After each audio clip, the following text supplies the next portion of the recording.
For anyone who has seen former Maharashtra Anti Terrorism Squad chief Himanshu Roy, the image that stays in mind is his large presence, beefy biceps and unmistakable top-cop mustache.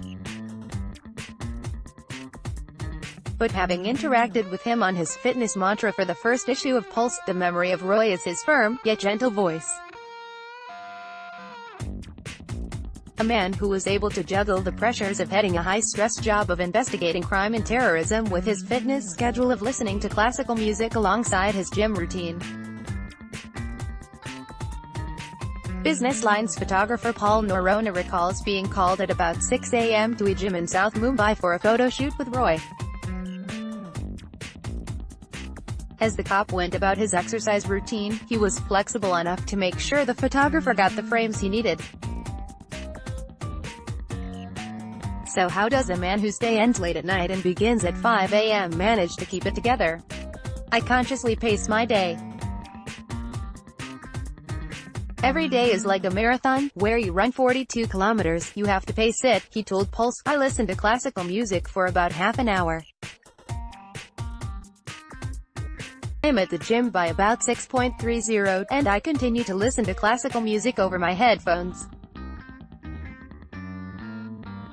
Exercise relieves stress and I do it to the strains of Hindustani music, so the exercise is like poetry in motion. It is like sadhana or devotion for me. I train 4 days in a week, as rest is equally important, he said. Roy was in the headlines often for investigating and cracking high-profile cases. Work keeps me completely engaged, he said, adding however that it was important to keep negativity out. As they say, you are a product of your thoughts. I am careful about my diet and make sure not to contaminate body and mind. So I make it a point not to think thoughts that are toxic or negative. Smoke and alcohol had no place in his life, and that's not about right and wrong, he adds, without being judgmental. The late nights left Roy with just enough time to eat and sleep, he had said. His meals were generally large and Indian, though the evening snacks were low on carbohydrates and sugar, and fried foods were out completely, even as lean meats and vegetables were in. End of day, I get about 4-5 hours quality sleep, he had said, communicating an ease in handling multiple things by devoting quality time to each. Which is why many Mumbaikars are shocked on hearing that Roy is no more.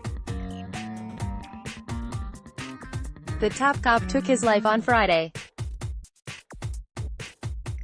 Reports suggest that Roy was dealing with cancer and was depressed because of the severe pain, a tragic turn of events that will put the spotlight on mental health and the support that is desperately needed to swim through turbulent times. But for those who knew Roy in any small way, they will be mourning the loss of an officer, a gentleman, an animal lover and a man for whom exercise was his sadhana.